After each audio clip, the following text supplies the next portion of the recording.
Confió en el Señor, en su palabra, porque del Señor viene la misericordia y la redención. Honor y gloria a ti, Señor Jesús. Honor y gloria a ti, Señor Jesús. Honor y gloria a ti,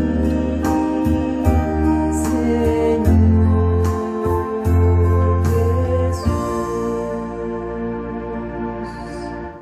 El Señor esté con ustedes y con tu espíritu. Lectura del Santo Evangelio según San Lucas. Gloria a ti, Señor. En aquel tiempo Jesús llegó a Nazaret, entró a la sinagoga y dijo al pueblo: yo les aseguro que nadie es profeta en su tierra. Había ciertamente en Israel muchas viudas en los tiempos de Elías, cuando faltó la lluvia durante 3 años y medio, y hubo un hambre terrible en todo el país. Sin embargo, a ninguna de ellas fue enviada Elías, sino una viuda que vivía en Sarepta, ciudad de Sidón. Habían muchos leprosos en Israel en tiempo del profeta Eliseo. Sin embargo, ninguno de ellos fue curado, sino Naamán, que era de Siria. Al oír esto, todos los que estaban en la sinagoga se llenaron de ira, y levantándose lo sacaron de la ciudad y lo llevaron hasta una barranca del monte, sobre el que estaba construida la ciudad, para despeñarlo. Pero él, pasando por en medio de ellos, se alejó de allí. Palabra del Señor. Gloria a ti, Señor Jesús. Queridos hermanos, hoy la proclamación del Santo Evangelio nos muestra ya hacia el final, antes del momento del desenlace de la pasión, muerte y resurrección, antes del apresamiento, esta postura de Jesús en su propio pueblo de Nazaret. Pareciera casi una postura chocante, provocativa, porque el Señor pareciera que iba a alborotar las cosas y los sentimientos de los judíos, sobre todo planteando que yo le aseguro que nadie es profeta en su tierra, y al mismo tiempo mostrar lo antecedente en la vida de los profetas de varios casos donde la ayuda del Señor fue dirigida no propiamente a personas pertenecientes al pueblo judío, sino de los pueblos paganos.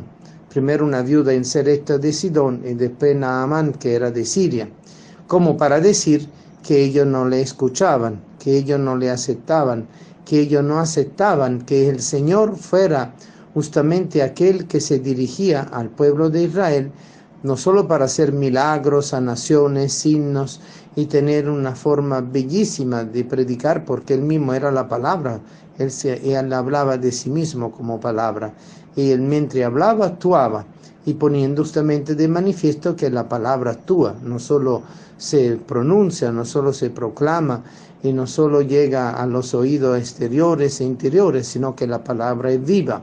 La palabra tiene actuación y que transforma los corazones, transforma a los pecadores, transforma a que se alejan de Dios, pero que buscan la verdad. Y allí donde está el punto, el Señor no niega la realidad misma del pueblo de Israel, porque se dirige al pueblo de Israel. Pero el pueblo de Israel se hace oído sordo a estas actuaciones del Señor, primero cuando se dirige a los pecadores y segundo cuando manifiesta esta intención de apertura del mensaje de la revelación para todos los pueblos y no exclusivamente para el pueblo de Israel.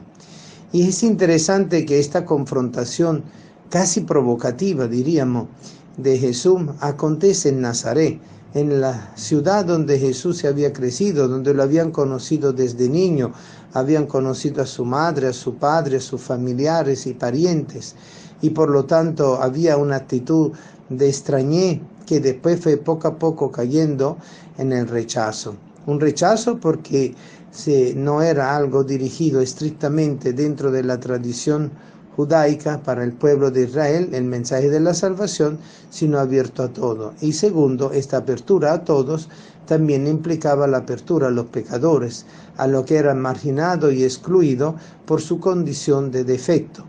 Allí donde nosotros comprendemos que Jesús tiene una manera de manifestar su voluntad, una manera de manifestar su actuación como palabra viva de una forma distinta, no según la expectativa que tenían todos, sino desde una realidad misma del amor misericordioso de Dios, que no podía ser contenido solo en el vaso de Israel, sino que era para toda la raza humana, para todo pueblo, para toda cultura, para toda historia. Si hubiese sido así, el misterio de la salvación y de la revelación hubiera quedado solo para el pueblo de Israel y hubiera obligado a la gente a primero hacerse israelita, con la circuncisión del corazón y con la aplicación de todos los ritos fehacientes, y luego de convertirse a cristianos, como si el cristianismo fuera simplemente un apéndice o una continuidad del judaísmo. En un cierto sentido lo es, pero hay una fractura, hay un cambio fundamental, porque Jesús viene a establecer la nueva alianza, la alianza basada en la ley de la misericordia, la ley de la misericordia que se dirige al pecador y al pagano, no solo al propio sino al extranjero, y no solo al justo sino también a aquellos que cometen errores y rompen con la ley de Dios. El Señor, dentro de esta ley de la misericordia, mira la conciencia humana. El Señor conoce nuestros corazones y por eso Él sabe hasta dónde nosotros realmente queremos seguirle y queremos darlo todo por el todo. El Señor sabe nuestras limitaciones, no para juzgarnos y negarnos, sino todo lo contrario, para ejercer con mayor fuerza en lo que es el misterio de la misericordia. ¿Quién hubiera imaginado que de un enemigo acérrimo del cristianismo como Saulo de Tarso pudiera después surgir el apóstol de la gente, San Pablo, el que junto con San Pedro llevó adelante la barca del Señor y al mismo tiempo desarrolló la práctica de la evangelización y del crecimiento de las comunidades cristianas, apoyando todo el sentido profundo de la primacía de Pedro, sin nunca entrar en contraste con él, y dentro de la comunión de todo el colegio apostólico. Un misterio que solo Dios conoce. Y allí donde vemos como el Señor de un enemigo transforma el corazón y lo hace amigo, de un pecador lo hace justo, y de un justo lo quiere llevar a santo. Pero como decía San Francisco Javier jesuita, es más fácil convertir a un pecador que hacer de un justo un santo, porque el justo se considera justo porque cumple con todo, pero el que quiere ser santo nunca siente que la medida es suficiente, que la entrega es suficiente, que es siempre necesario ir más allá, como dice el Salmo de hoy: estoy sediento del Dios que da la vida. Estar sediente del Dios que da la vida significa estar siempre en una actitud de apertura, siempre en una actitud de examen de conciencia, siempre en una actitud de revisión de vida, siempre en una actitud donde uno no se mide con su propio metro, sino es medido por la medida del que es el Evangelio del Señor. Una medida que siempre sobrepasa nuestras propias condiciones y nuestras propias necesidades y se vuelve sobreabundante.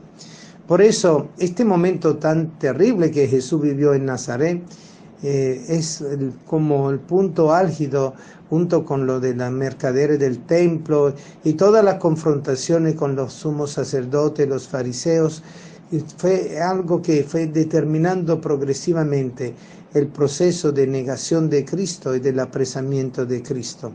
Fíjense que, como dice, lo querían llevar a una barranca del monte para tirarlo abajo, como un acto de repudio, de rechazo, pero eso después se transformaba en un homicidio, quieran o no quieran. Pero Jesús, pasando por medio de ellos, se alejó de allí. ¿Cómo pudo, Señor, pasar tú entre ellos sin que ellos se dieran cuenta que era tú? Porque su conciencia obcecada no te veía. Así como tantas veces nosotros te vemos pasar y otras veces no te vemos pasar al lado de nosotros, porque nosotros nos obstinamos y nos cerramos dentro de nuestro propio prejuicio, en nuestra propia crítica y nuestra propia limitación en el amor y la misericordia. Que nunca haya algo dentro de mi corazón que pueda interrumpir el flujo de la misericordia del Señor. Amén.